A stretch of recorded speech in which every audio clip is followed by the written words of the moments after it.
Adiala jail से headlines बनने का सिलसिला जारी है।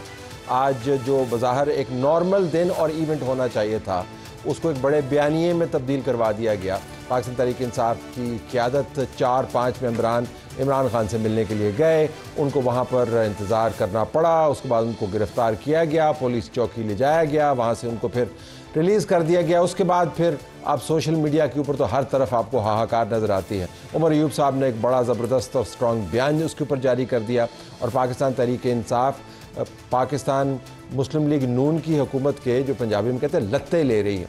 अब अगर ये एक बयानिए की जंग है तो बड़ा सवाल ये है कि ऐसे इकदाम क्यों किए जाते हैं जिनसे पाकिस्तान तहरीक इंसाफ को बयानिया बनाने में मदद मिलती है। और दूसरी बात यह है कि जब पाकिस्तान तहरीक इंसाफ का रद्द-ए-अमल आता है तो हर चीज़ में से वो बहुत बड़ी साजिश और हंगामा क्यों तलाश करते हैं। इस मामले का हम अहाता करेंगे। इसके बाद नाज़रीन हम बात करेंगे VPN की बंदिश के ऊपर।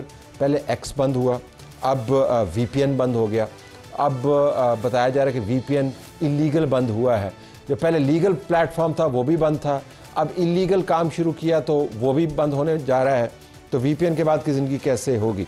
हम डॉक्टर फ़ारूक सलीम से बात करेंगे, माहिर मईशत हैं, कि IMF क्या चाहता है। तो बात का आगाज़ करते हैं। हमारे पास बिलाल अज़रकैनी साहब मुस्लिम लीग नवाज़ की तरफ से, आपका बहुत शुक्रिया। उमैर खान न्याज़ी साहब तहरीक इंसाफ की तरफ से, दोनों जवासाल लीडर हैं, पार्टीज़ को रिप्रेजेंट करते हैं, लेकिन ज़ाहिर है इनके अपने भी थॉट्स बड़े वेल डेवलप्ड हैं। तो दोनों का बहुत शुक्रिया। हमारे पास यासिर हकीम साहब मौजूद हैं जो उस जाए वक़ुआ पर थे जहाँ पर ये वाक़या हुआ और उसके बाद हंगामा मचा। यासिर साहब आपका भी शुक्रिया। ज़रा आपकी इजाज़त से थोड़ी सी इनसे रिपोर्ट ले लें कि वहाँ पर माहौल क्या था। तो यासिर साहब ये बताइएगा कि क्या ये मुतवक्को था कि आज मीटिंग के बदले उनको पकड़ लिया जाएगा और उसके बाद हंगामा होगा। तवक्को आपकी क्या थी जब आप रिपोर्ट करने के लिए गए? Go ahead. देखिए तले साहब, इसकी तवक्को बिल्कुल भी नहीं थी। आज चूंकि उनका मुलाकात का दिन था, मंगल और 2 जुमरात ऐसे दिन है जिनमें बानी PTI को उनके वकला, उनकी सियासी क़यादत और उनकी फैमिली से मुलाकात की इजाज़त होती है और जेल मैनुअल के मुताबिक है। आज भी उनका मुलाकात का दिन था और ये तवक्को की जा रही थी कि उनकी पॉलिटिकल लीडरशिप जितनी है वो अडयाला जेल आएगी उनसे मुलाकात के लिए। सुबह उनके खिलाफ तोशाखाना 2 केस की समाअत थी, लेकिन वो जज साहब के दम दस्तियाबी के बायस मुलतवी होगी और अली मोहम्मद खान उनसे मुलाकात नहीं कर सके। जिसके बाद ये 6 लीडर जो थे वो अडयाला जेल बानी PTI से मुलाकात के लिए पहुंचे। इनके स्टाफ ने और इन्होंने गाय बगाए जाकर अपनी एंट्री करवाई ताकि सिक्योरिटी क्लियरेंस हो और उसके बाद ये अंदर जा सकें।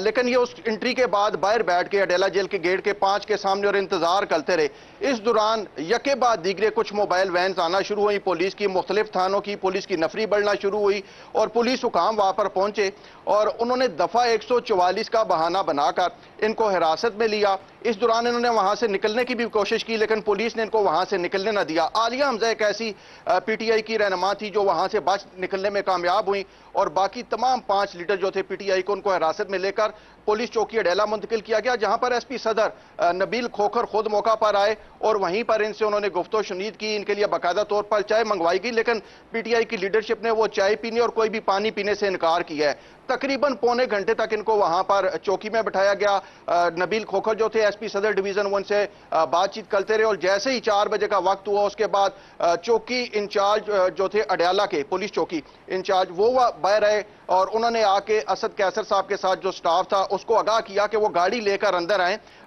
इनके जेरे हिरासत रहनुमाओं को जो है वो छोड़ा जा रहा है। चूंकि जो अपोजिशन लीडर कौमी असेंबली थे उनकी गाड़ी ऑलरेडी पुलिस चौकी में मौजूद थी, तो असद कैसर साहब की गाड़ी को रिवर्स करके जो है वो पुलिस चौकी ले जाया गया, जिसके बाद इनको वहां से उस गाड़ी में बिठाया गया और इन्हें गोरखपुर के रास्ते वहां से जाने का कहा गया। इन्हें अडयाला रोड की जानब नहीं आने दिया गया क्योंकि आगे मीडिया की DSNGs मौजूद थी और पुलिस को यह तवक्को थी कि ये वहां पर जाकर मीडिया टॉक करेंगे। यासिर इधर ही रुक जाए।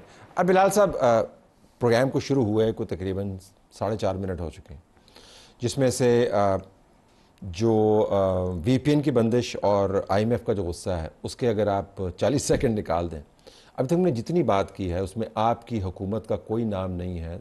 इमरान खान, उनकी क़यादत और उनके साथ होने वाला वाक़या, ये बयानिया आज आपने बनवाया। मैं ये समझना चाहता हूँ कि ये वाक़यात जो हैं इसकी रोकथाम का कोई बंदोबस्त नहीं हो सकता? अगर उनके कोई जुर्म किया तो पकड़ें, उनको सजाएं दें, लेकिन पकड़ धकड़ करके आप बयानिया बनवाते हैं, फिर हमें बताया जाता है कि जंग बयानिए की।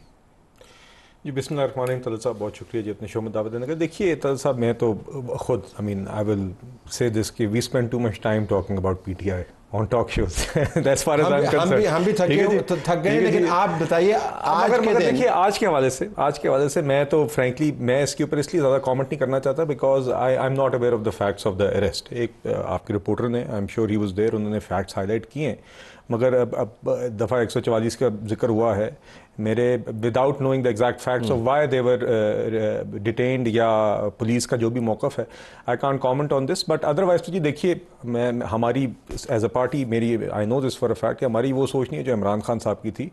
ये 100 दफ़ा मिले खान साहब को, जो मुलाकातों का आम तौर पे उनकी सारी गिरफ्तारी के बाद से जितने मौके इनको मिले, ये जेल मैनुअल से बहुत ज़्यादा बढ़ चढ़ कर हैं। चाहे वो साफ़ियों से बातें हों, चाहे वो उनके खाने का मेन्यू हो, चाहे वो उनकी मशीन जिम इक्विपमेंट हो, चाहे वो उनकी मुलाकातें हो सियासी लीडरशिप से। तो जनरली तो आपकी पॉलिसी नहीं है, I don't know, and frankly जी हमारी ये ज़रूर पॉलिसी है कि अगर ये कोई तवक्को है कि कोई प्रेशर बिल्ड करके इनकी रिहाई हो जाए और 9 में और तोशा खाना या 190 मिलियन पाउंड से बच जाए, उस पे तो हम बिल्कुल बिलीव नहीं करते। मगर अदरवाइज कोई पेटी किसी किस्म की विक्टिमाइजेशन या वो चीज़ें करना कि जिस तरह मरियम नवाज साहिबा के सेल के अंदर रात को 12 बजे मर्द घुस जाएं, तो इस तरह की हरकतों में हम बिलीव नहीं करते। लेकिन आज के वाक़यात की तफसीलात सुन के हम ये आर्गूमेंट नहीं कर सकते कि ये पेटी नहीं है।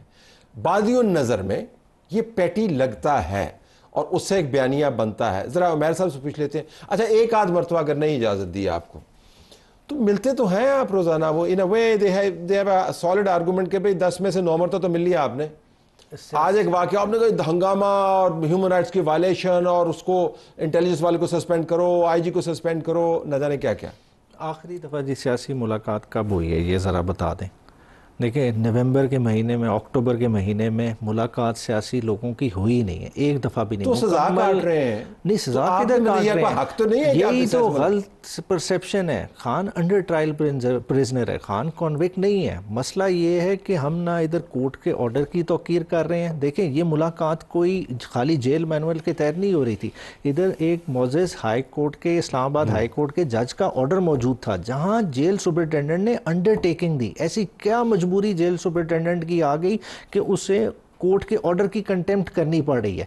और साथ ही साथ वो कोर्ट के ऑर्डर की कंटेम्प्ट नहीं कर रहा, आपके 3 पार्लिमानी लीडर, 3 ऑपोजिशन लीडर्स वहाँ गए हुए हैं, उनकी बेतौकीरी पार्लियामान की। चले पार्लियामान में आपने घुस के हमला कर लिया, मगर ये बेतौकीरी का क्या फ़ायदा? देखें ये उन लोगों के साथ डील कर रहे हैं, देखें जो सीजनड पॉलिटिशियंस हैं, चले उनके अभी सियासी आप वो छोड़ दें, MNAs हैं नहीं है, सेनेटर हैं नहीं है, देखें ये इन चीज़ों से डरेंगे नहीं। जैसा आपने पहले पंजाबी का एक फ्रेज़ यूज़ की थी कि वो कहते हैं ना मारे हुए से तराया हुआ अच्छा है, मगर ये too late in the day है। आप इन लोगों को पहले मार चुके हैं फिजिकली, अब ये हार्ड हो गए, इनकी स्किन बहुत थिक हो गई। जिस पे 40-40, 45-45 पर्चे हैं, उसको आप चौकी में आधा घंटा बिठा लेंगे तो वो समझे डर जाएगा।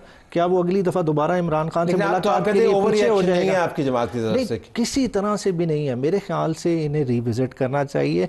ये बिल्कुल ही जैसा आपने सही तरफ इशारा कराया, ये इन्हें समझ ही नहीं आ रही कि अपनी शिप को किस तरह से नेविगेट। अच्छा अगर मैं एक सवाल और इसमें इजाफा कर पाऊँ कि जो जेल नहीं है और जहाँ पर आपको खुलेआम बोलने की इजाज़त भी है, जो कि पार्लियामान का मैदान है, वहाँ पर भी आपका रवैया जो है फ्रैंकली वो ऐसा ही होता है कि लगता है कि जेल काट के आए हैं। मैं 26वीं आईनी तरमीम का जिक्र कर सकता हूँ, जो हंगामे होते हैं वहाँ पे लगता नहीं है कि जब आपको फ्रीडम मिलता है तो आप उसको कोई सही इस्तेमाल करते हैं। अच्छा। मैं ये नहीं कह रहा हूँ कि नहीं मिलना चाहिए, मुलाकात होनी चाहिए, वो तो एग्री करते हैं, लेकिन एक मुसलसल रवैया है जिसकी वजह से इनकी जमात कहती है जी कि आपने तो हंगामा करना ही है, तो माइट इज वेल फिर ना होने देंगे। अच्छा एक ये परसेप्शन बड़ा अजीब सा कि पार्लियामान क्लासरूम नहीं है, हम समझें कि क्लासरूम है, वहाँ डिसिप्लिन होके अच्छे बच्चे की तरह बैठे रहे। देखिए कौन सी पार्लियामेंट है जिसमें रनकस नहीं होता? ये होता है। कौन सी पार्लियामेंट में है जिसमें हमेशा ये होता है? इधर तो देखें पार्लियामान में कुर्सियां भी चली हुई हैं, बाहर आप देख लें लोगों की डेथ्स भी पार्लियामान के अंदर हुई। बात है लोगों के हकूक के लिए होने वाला है,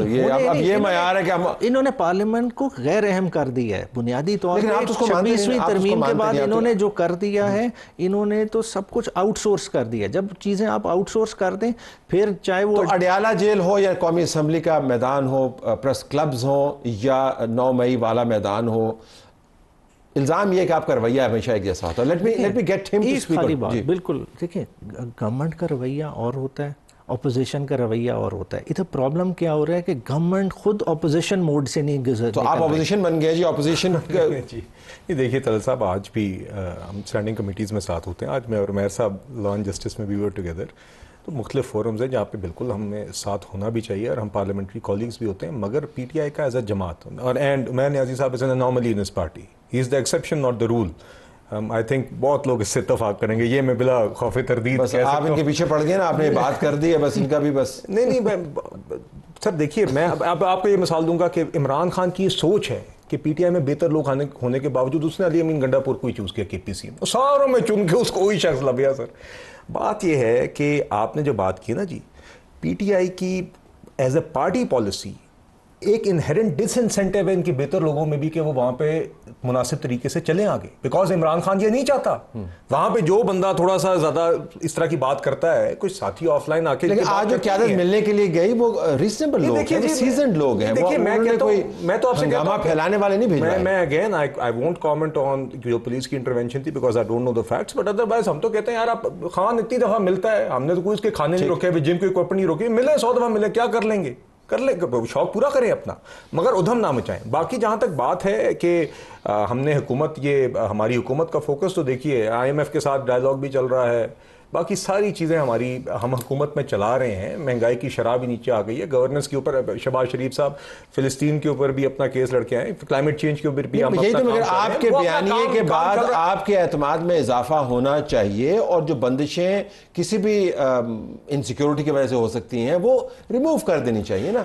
देखिए हमने तो बार-बार हैं वैसे बिहेव हमने बार-बार कहा है कि आप कौमी इश्यूज के ऊपर बिल्कुल आप हमारे साथ डायलॉग करें, मगर as a party policy PTI ने बार-बार कहा है कि हमने इन सियासी जमातों से बात नहीं करनी। और 26वीं आईनी तरमीम के ऊपर क्योंकि PTI अभी बयानिया बनाने की कोशिश करिए, मैं ये जरूर कहना चाहूंगा कि PTI ने आखिरी जो मुसवदा पास हुआ जिसमें मौलाना साहब को वो क्रेडिट देते हैं कि उनकी वजह से एक मुसवदा ऐसा बना जो कि पहले मुसवदे जैसा नहीं था, उस पर PTI ऑन रिकॉर्ड है ये कहते हुए कि आज ये जो मुसवदा है इसके ऊपर हमें कोई खास एतराज नहीं, मगर हम एहतजाजन वोट नहीं दे रहे क्योंकि हमारा इस सारे अमल के ऊपर जो हुआ हमारे सामने। यासिर जरा ये बताइएगा कि इसमें कोई मजायका तो नहीं था अगर ये क़यादत मिल लेती, लेकिन आपने पहले बयान करते हुए कहा था कि 144 दफ़ा का बहाना बनाते हुए, तो क्या दफ़ा 144 नहीं लगी हुई थी या लगी हुई थी, वो टेक्निकल चीज़ तो बताएं।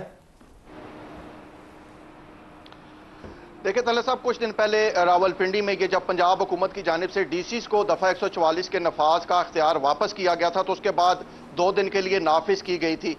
आज भी ये जो पॉलिटिकल लीडरशिप थी ये अडयाला जेल के गेट के बाहर मौजूद थी। ये जो वाकया था ये अडयाला जेल के गेट के अंदर नहीं हुआ, इसलिए जो मेयर न्याजी साहब कह रहे थे कि ये तौहीन अदालत हुई हाई कोर्ट के आर्डर की, ये मैं क्लियर कर लूँ कि ये हाई जो जेल की जुरिस्डिक्शन थी उसके अंदर नहीं हुआ, ये उससे बाहर हुआ। और सेकेंडली इन्होंने कहा कि हमारी पॉलिटिकल लीडरशिप जो थी वो आखिरी मरतबा कब मिली, तो ये आईनी तरमीम के वक्त यही 4 जो पार्टी कायदीन थे इनको खुसूसी मुलाकात की इजाज़त दी गई थी और ये सियासी मुलाकात भी इसी तनाजुर में करवाई गई थी। दफ़ा 144 के नफाज के हवाले से बाकायदा बाद में पुलिस ने एक गोलमोल सी अपनी रिलीज भी जारी की गई कि इनको वार्निंग देकर छोड़ा गया है और ये यहाँ पर इकट्ठे नहीं हो सकते और किसी भी गैर कानूनी अमल की इजाजत नहीं दी जाएगी, जिससे यह जाहिर होता है कि कहीं ना कहीं डके छुपे ज़िले इंतजामिया ने दफ़ा 144 का नफाज कर रखा था या आज खसूसी तौर पर कल दिया गया होगा, ताकि ये जो जितना सीन या जितना ड्रामा क्रिएट किया गया उसे किसी तरीके से लीगलाइज किया जा सके।